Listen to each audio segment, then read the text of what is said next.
When's the last time you were genuinely bored? You had nothing to do. A decade ago? Even longer? We have so much to do now, literally the entire world at our fingertips, so there's never a reason to be bored.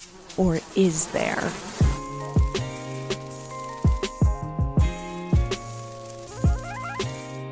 Good morning, welcome to Collecting Bugs, it's Tia. The bug of the week this week is the Apheloria virginiensis millipede. Apheloria virginiensis millipede, otherwise known as the cherry millipede, because it's black and red and it's got little yellow legs. I found one when I was hiking and it was coiled up, looked injured or something, so I took two little sticks and I moved it out of the way, off the trail and off to the side, out of the path, and afterward I was looking it up, trying to see what it was, and I learned that this millipede secretes cyanide as a defense mechanism. Okay, perfect. It's fine though, apparently they're harmless as long as you don't actually touch them, which I didn't. They also benefit the ecosystem like many bugs, specifically by breaking down leaf litter and other decaying organic matter which allows nutrients to re-enter the soil and be used by plants. Give it up for the Apheloria virginiensis millipede. Today we're discussing boredom, and I am joined by a special guest today, my neighbor's lawnmower.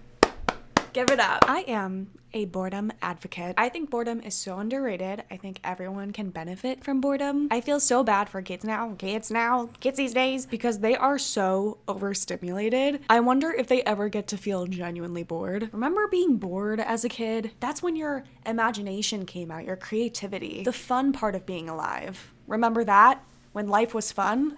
I'm gonna give such a convincing argument to boredom that you will throw away every distraction. You'll just be sitting in silence, doing nothing. And you're probably thinking at this point, Tia, I'm bored all the time. No, you're not. You may feel bored for 1 millisecond, and then you immediately do something to stop feeling bored. That's not what I'm talking about. I mean prolonged boredom. Being bored and not being so uncomfortable that you need to distract yourself. And don't get me wrong, boredom is not a pleasant emotion. And I think that's a big reason why we're so unaware of it. Our monkey brains are like, this doesn't feel good. Let's do something that feels good. And since we have the world in our hand, literally, it's so easy to get away from the bad feelings, so why wouldn't we? Now, before I move on, I want to address the privilege elephant in the room. A lot of us don't find ourselves bored very often because we have so much stress in our lives. We are constantly worrying. There's too much going on. Not to mention those of us with anxiety disorders, addictions, anything that can be triggered by being bored. It's easier and sometimes imperative to occupy your mind by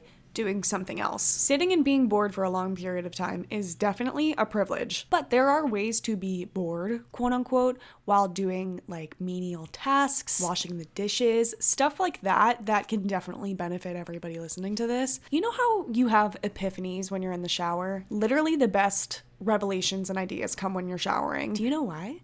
Well, when we're showering, our bodies are engaged in a mindless task, like I was saying. It's muscle memory, so our brains aren't really being active. Our brains aren't really being used when we're showering. And since we can't distract ourselves with our phones while we're in the shower, unless you're 14-year-old me, I used to put it in a plastic bag and bring it in with me. Our brains start digging through everything that was pushed to the back of our minds throughout the day and naturally starts thinking of solutions to problems. The creative part of our brain is activated when we aren't escaping the present moment. We are actually very interesting and we have very cool thoughts. We just don't give our brains the opportunity to think them. Another example, have you ever taken a walk without headphones? Your brain is identifying the things around you, of course, but it's doing the same thing. It's problem solving. It's thinking of the possibilities. And yeah, sometimes if you're feeling a little anxious, it's not necessarily the greatest, but walking and showering are pretty calming activities usually. You're actually in a restful state when you're able to think like this, which might sound counterintuitive because when you're scrolling TikTok, you might think that your brain is off, and when you're being creative, your brain is on. So mindlessly scrolling should be the restful task, but it's not.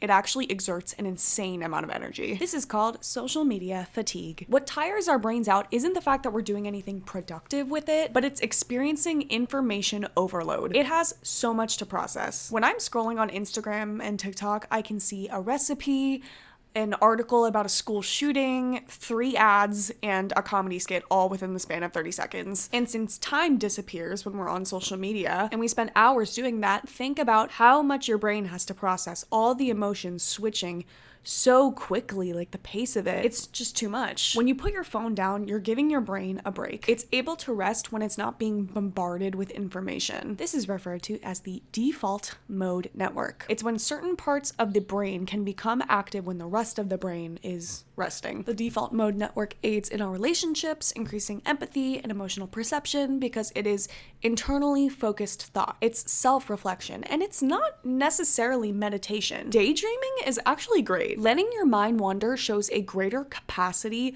for working memory, which is a form of short-term memory that allows us to retain information for immediate use. So daydreaming makes you smarter. Here's a quote from the researchers at King's College London and the University of Limerick. Boredom serves as a marker of lack of purpose and serves as motivational impulse that steers people towards engagement in behaviors that seem more worthwhile, which in turn could restore a sense of purpose. Past research shows that state boredom makes people bolster meaning-laden political ideologies, boosts valuation of in-group representations, and triggers the retrieval of meaningful nostalgic memories, attesting to boredom's relevance for regulating purposeful engagement. Essentially, boredom serves as self-regulatory cue that breeds commitment to meaningful action, hence fulfilling an important existential function. So boredom can also promote altruism. Washington State University assistant professor Sammy Perrone studied the brain activity of people who were bored. The task that the participants had to do was turning virtual pegs on a computer screen. One of the participants was rehearsing a song in her head, multiple songs, and turning the pegs to the beat of the music. So letting her mind wander ended up increasing engagement in the meaningless task. Boredom also increases innovation. This definitely ties into the creative thing. Being bored forces your brain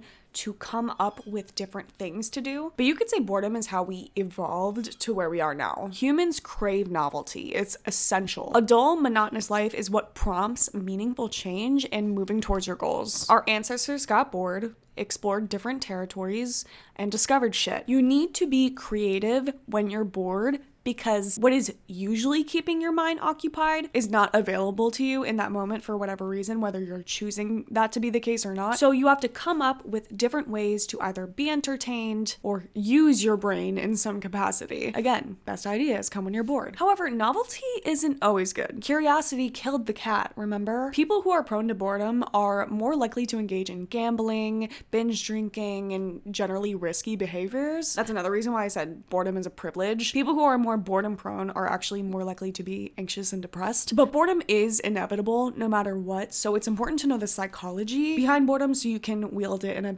healthier way. But of course, if you feel like you have a tendency to engage in binge drinking or gambling or unsafe sex or whatever it is when you're bored, see a medical professional. Don't just listen to this and be like, oh, I get it now. Overall, trying to avoid boredom only makes you more bored because your dopamine tolerance gets higher and higher the more you seek it out. So maybe do a fun little dopamine detox. Nothing restrictive, just, hey, maybe I'm gonna drive to work without music on. Or maybe I'll take a hot girl walk without listening to a self-help podcast. Maybe I will meditate for a few minutes or wait until 5 p.m. to go on my phone. I have been trying to do that. Not to go on my phone, but definitely social media, like trying to wait until 5 p.m. at least. It's just so distracting to the present moment. And like I said before, we are so interesting and we're so smart. Our brains are just so clouded and, junked up by like everything that we consume that we would never know. So I would like to give my brain the opportunity to come up with some cool stuff. I don't know. So boredom can actually be very productive, but it doesn't need to be. It can also just be giving your brain